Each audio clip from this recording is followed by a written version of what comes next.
Hi, 7th grade. I hope this video finds you well. And you have 2 grammar assignments for this week, okay?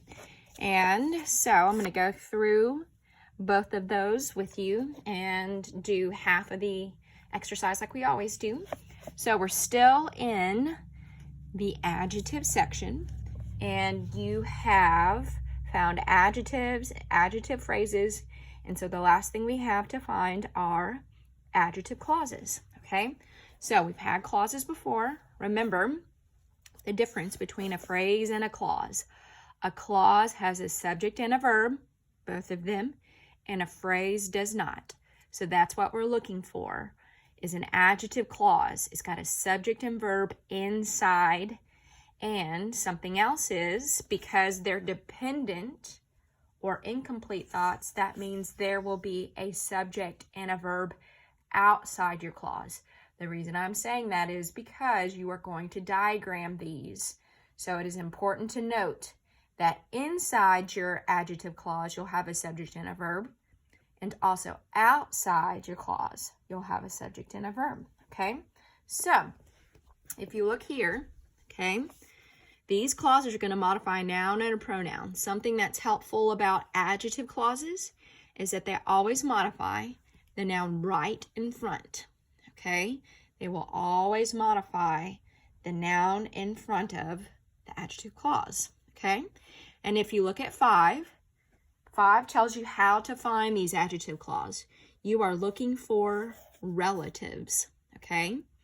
And your relatives, there aren't that many of them, okay? You have who, whom, which, that, and whose. Who, whom, which, that, whose. Those are the words you're looking for to find your adjective clauses, okay? So if you look at your examples down here, who is one of your relative, whom is your another relative. We've got that, we've got whose, and you'll notice these clauses always modify the noun right in front of them, okay? So we're going to practice finding them. And if you look at your exercise A, and that's the only exercise you have to do, okay, you have several steps, all right? So you have to find your relative and circle it. Find your relative and circle it. And then you need to put parentheses around your adjective clause, okay? Open your parentheses in front where your relative is. There's an exception to that, and I'll show you it. But you'll open your parentheses to where your adjective clause starts, and then we'll close it where it ends, okay?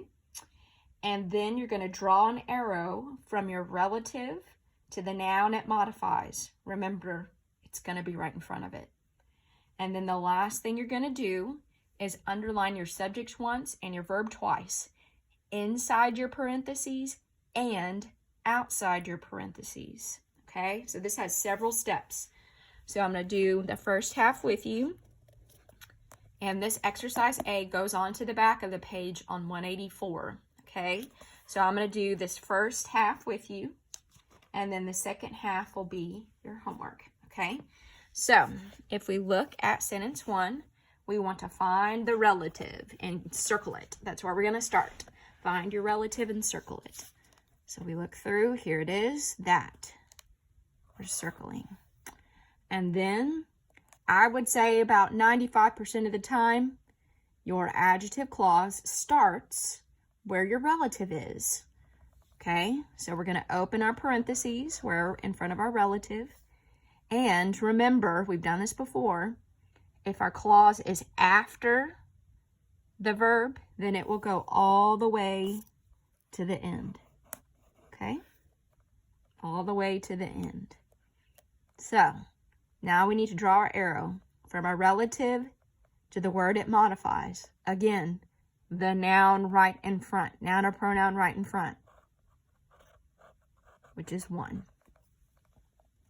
1 is the one who could pull the sword from the stone, okay? And then once you've done that, the last thing you have is underlining subjects and verbs.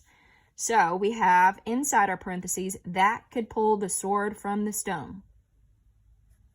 Remember, relatives are pronouns. That means they can be your subject.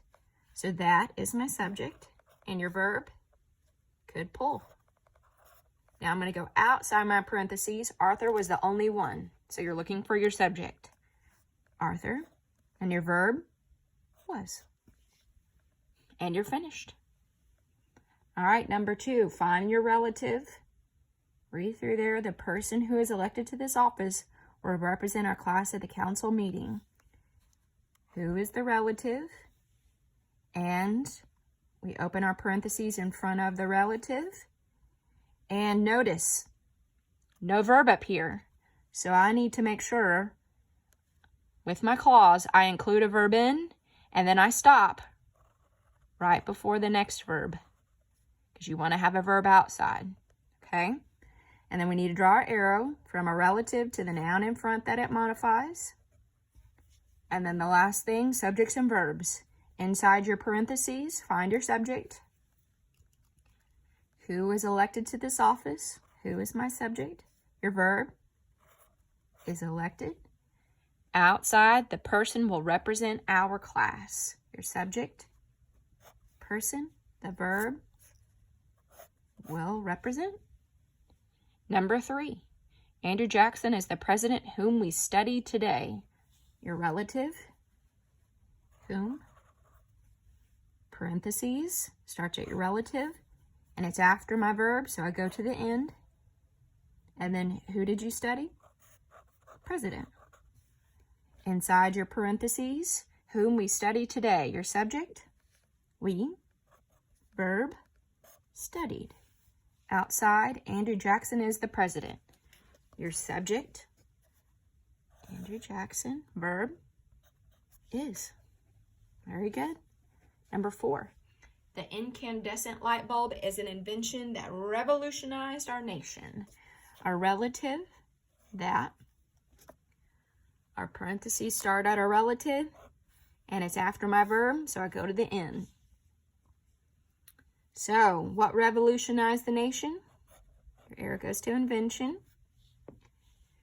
And inside your parentheses, that revolutionized our nation. That is your subject. Your verb, revolutionized. Outside, your subject, bulb, your verb, is. Very good. A few more. Number 5. South Carolina was the first state which seceded from the Union.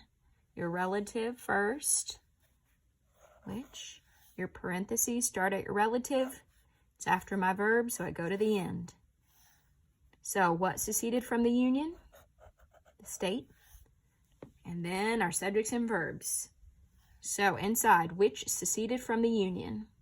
Which, subject, verb, seceded. Outside, South Carolina was the first state. Subject, South Carolina, verb, was. Number 6, Mr. Foxhall is the gentleman with whom we made the agreement. All right, your relative, let's find it, circle it. Okay, so this one is an example of an exception. 95% of the time, your parentheses start where your relative starts. But if you have a preposition in front, here's your exception. Preposition in front. Include your preposition in your clause. Okay? All right. And then our arrow, who made the agreement, is the gentleman. And subjects and verbs, with whom we made the agreement. Subject, we. What did we do? They made. And number 6, Mr. Foxhall is the gentleman, your subject. Mr. Foxhall, verb, is. All right, one more. Number 7. There went with Saul men whose hearts God had touched. Your relative, who starts my parentheses at the relative. It's after my verb, so I go to the end. And then whose heart God touched. Who was it? Men. So inside the parentheses, whose hearts God had touched. Subject, God, verb, had touched. Outside, there went with Saul men. This one's a little tricky. Remember, if you see there or here at the beginning, it's not your subject. So men is my subject. If you said Saul, got that preposition in front, and then your verb, went. So remember to look for your relative. 95% of the time, your clause starts at your relative. Your only exception is if it has a preposition in front. And then remember, those relatives are pronouns. So they can be your subject. Don't forget about that. And again, remember, if you have questions, don't hesitate to text me or shoot me an email.